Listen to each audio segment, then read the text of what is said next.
warahmatullahi wabarakatuh. Perkenalkan, nama saya Dimitri Dudi Setiawan, NPM 2213032067. Di sini saya akan mempresentasikan materi saya yang berjudul implementasi nilai-nilai Pancasila sebagai dasar negara dalam pembentukan peraturan perundang-undangan.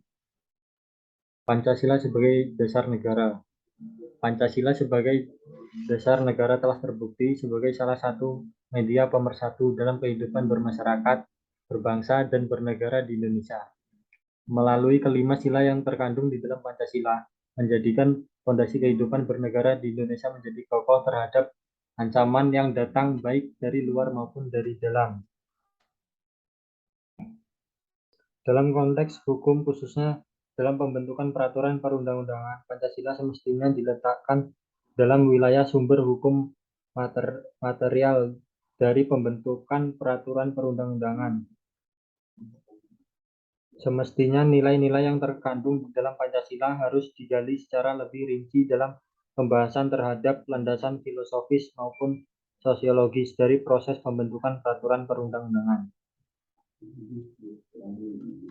Implementasi nilai-nilai Pancasila dalam peraturan perundang-undangan. Dalam alinea keempat pada pembukaan UUD NKRI sudah memuat ketentuan dari setiap sila Pancasila yang selanjutnya diturunkan di dalam pasal-pasal di dalam batang tubuh. Dengan kata lain, pasal-pasal yang terkandung di dalam batang tubuh sudah tentu membawa semangat yang terkandung di dalam materi pembukaan Undang-Undang Dasar 1945 itu sendiri. Rumusan dasar filosofis negara atau ideologi negara yang terkandung oleh pembukaan Undang-Undang Dasar 1945 adalah Pancasila. Rumusan Pancasila tersebut dapat pula disebut sebagai rumusan dasar dari cita hukum negara Republik Indonesia. Sebagaimana diketahui, cita hukum selain mempunyai fungsi konstitutif yang menentukan dasar suatu tata hukum, yang tanpa itu suatu tata hukum kehilangan arti dan maknanya sebagai hukum, juga mempunyai fungsi regulatif yang menentukan apakah suatu hukum positif itu adil atau tidak adil. Pancasila merupakan sumber segala sumber hukum.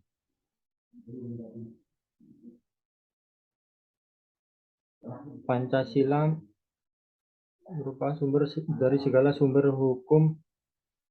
Penempatan Pancasila sebagai sumber dari segala sumber hukum negara adalah sesuai dengan pembukaan Undang-Undang Dasar Negara Republik Indonesia tahun 1945, di mana Pancasila ditempatkan sebagai dasar dan ideologi negara serta sekaligus dasar filosofis bangsa dan negara, sehingga setiap materi muatan peraturan perundang-undangan tidak boleh bertentangan dengan nilai-nilai yang terkandung dalam Pancasila.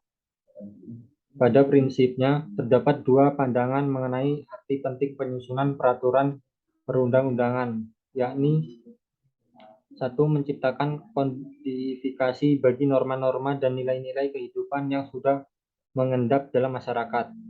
Yang kedua yaitu menciptakan modifikasi atau perubahan dalam kehidupan masyarakat. Regulasi modifikasi adalah regulasi yang bertujuan mengubah pendapat hukum yang berlaku dan peraturan perundang-undangan dalam mengubah hubungan-hubungan sosial. Masalah-masalah yang terdapat pada implementasi peraturan perundang-undangan. Apakah setiap perancang produk peraturan perundang-undangan telah memperhatikan asas-asas tersebut pada proses penyusunan peraturan perundang-undangan yang akan dibuat? Jawabannya adalah asas-asas hukum di atas sesungguhnya berfungsi untuk menafsirkan aturan-aturan hukum dan memberikan pedoman bagi suatu perilaku, sekalipun tidak secara langsung, sebagaimana terjadi dengan norma-norma perilaku. Asas-asas hukum menjelaskan dan menjustifikasi norma-norma hukum yang di dalamnya terkandung atau tertumpu nilai-nilai ideologis tertib hukum. Norma-norma maupun nilai-nilai yang terkandung di dalam Pancasila semestinya dapat dielaborasi dalam bentuk pasal-pasal dalam setiap penyusunan peraturan perundang-undang sehingga dapat mencerminkan nilai-nilai yang hidup di dalam masyarakat itu sendiri.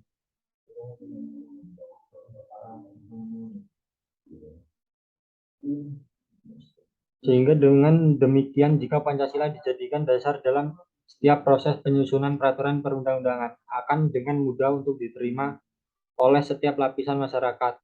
Karena sesungguhnya nilai-nilai tersebut merupakan nilai-nilai yang hidup, tumbuh, dan berkembang di masyarakat itu sendiri. Terima kasih, sekian presentasi dari saya. Jika ada yang ingin bertanya atau menyangka, dipersilakan. Instruksi. Izin bertanya.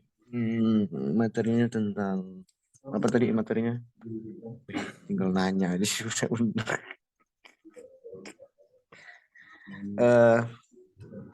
Terkendala masalah apakah dalam pengimplementasian Pancasila di kehidupan sehari-hari? Mungkin itu yang saya tanyakan. Oke, baiklah, Saudara Ayub. Saudara, siap saudara. Jadi izin menjawab. Iya, silakan.